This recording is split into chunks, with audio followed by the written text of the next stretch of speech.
La Covid-19 et l'arrêt des remontées mécaniques durant l'hiver 2020-2021 n'ont pas eu raison du marché de l'immobilier des stations de ski. Au contraire, la crise sanitaire a même fait prendre de la valeur à ces logements. Après les confinements et les nombreuses restrictions des derniers mois, les gens qui le pouvaient ont eu envie de s'évader. Ils ont donc, très logiquement, investi dans un pied-à-terre, dans une station de ski, pour profiter des grands espaces neigeux. Conséquence directe, le prix au mètre carré en station de ski atteint aujourd'hui des sommets. L'immobilier est l'investissement préféré des Français et les résidences secondaires en station de ski n'échappent pas à la règle. Elles ne cessent de prendre de la valeur chaque année. Selon meilleuragent.com, les prix moyens à la montagne ont encore progressé de plus de 4% dans les Pyrénées, 7% dans les Alpes du Sud et plus de 9% dans les Alpes du Nord. Pourtant, il existe de fortes disparités sur ce marché et comme tout investissement immobilier, il faut penser long terme et bien sûr prendre en compte l'impact du réchauffement climatique qui concerne plus encore ce type de biens que les autres. Il existe 3 grands types de biens pour investir à la montagne. Le premier, c'est la maison de style chalet de montagne. Elle est très prisée par les locataires fortunés qui viennent en famille. Ce logement te permet de bénéficier d'une très belle surface, ce qui est idéal pour les familles ou les groupes, et cela t'assure un très bon taux de remplissage.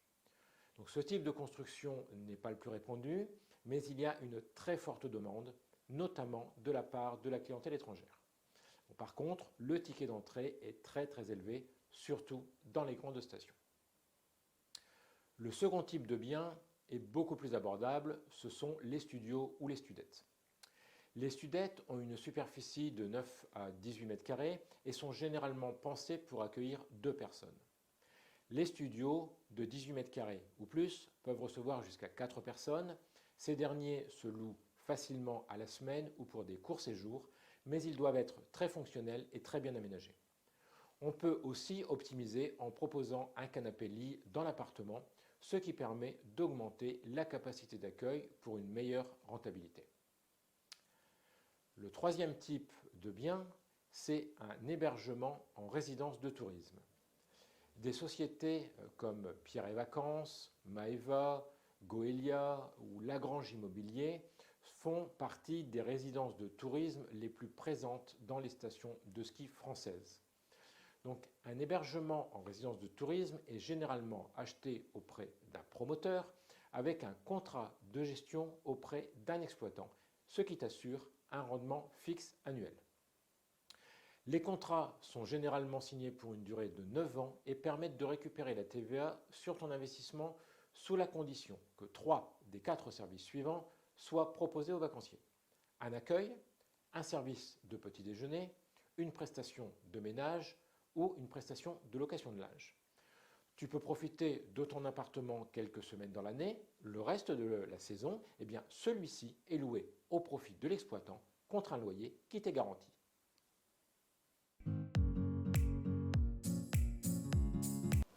Quelle station choisir pour investir à la montagne?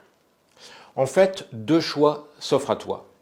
Privilégier l'investissement dans une station que tu connais, dans laquelle tu vas depuis longtemps et que tu apprécies particulièrement. N'oublie pas quand même que tu l'achètes avant tout pour toi-même. Ou alors, tu fais un choix purement commercial en choisissant une station qui te rapporte la meilleure rentabilité. Ensuite, il ne faut pas guider ton choix uniquement sur le ski. Ce n'est pas la seule activité à prendre en compte pour choisir un lieu de ta prochaine acquisition. Dans une famille, il faut savoir qu'une personne sur 4 en moyenne ne skie pas. C'est pourquoi la station doit également proposer des activités diversifiées été comme hiver, de la conduite sur glace, du bowling, des piscines, des spas, des randonnées, bref, plein de choses. Les vacanciers ne passent pas l'ensemble de leur séjour à skier et cherchent désormais à découvrir d'autres activités. N'hésite donc pas à jeter un coup d'œil aux événements que propose l'Office du tourisme de la station, les spectacles, les fêtes, les visites guidées, les balades en refuge, les bibliothèques, les rencontres littéraires, etc. Tous ces événements sont très appréciés par les vacanciers.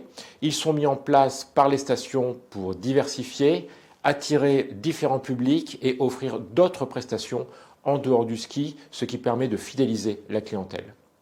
N'oublie pas qu'un vacancier heureux est un vacancier qui revient et fidéliser ses clients est le meilleur moyen d'augmenter ton taux de remplissage. Les stations de ski les plus attrayantes, alors ce sont Val d'Isère, c'est la station de ski qui est aujourd'hui considérée comme l'une des meilleures destinations de ski en France. Val d'Isère doit avant tout sa notoriété à son panel de services de standing accessible à tous. Elle attire chaque hiver des skieurs venus de tous les horizons pour profiter d'un domaine d'exception qui dispose d'une très large variété de pistes, allant des pistes olympiques aux pistes pour débutants, avec une multitude de spots hors piste. La seconde la plus connue, c'est Megève. C'est un authentique village de montagne des Alpes. Le domaine skiable est de 445 km de piste dans un décor absolument fabuleux. Mais ce n'est pas seulement pour le ski, c'est aussi le paradis de l'après-ski niché au cœur du Mont Blanc avec un casino, des bars, des clubs, des restaurants gastronomiques. On trouve tout le nécessaire et surtout le superflu pour passer d'excellentes vacances. La troisième grande station, c'est Courchevel.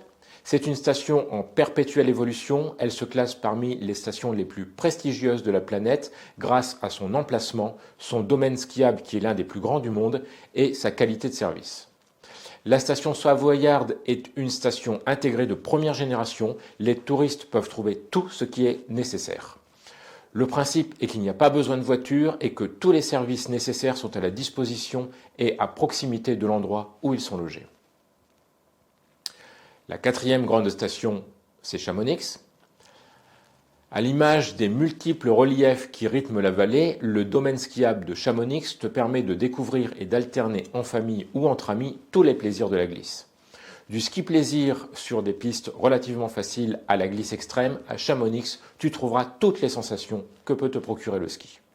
En outre, tu pourras bénéficier des activités plus citadines ou plus festives dans un centre-ville qui est animé jour et nuit. Comme dans n'importe quel investissement immobilier, l'emplacement est le point sur lequel il ne faut pas déroger. Avec une particularité, c'est l'enneigement qui détermine la qualité de l'emplacement dans un appartement de ski.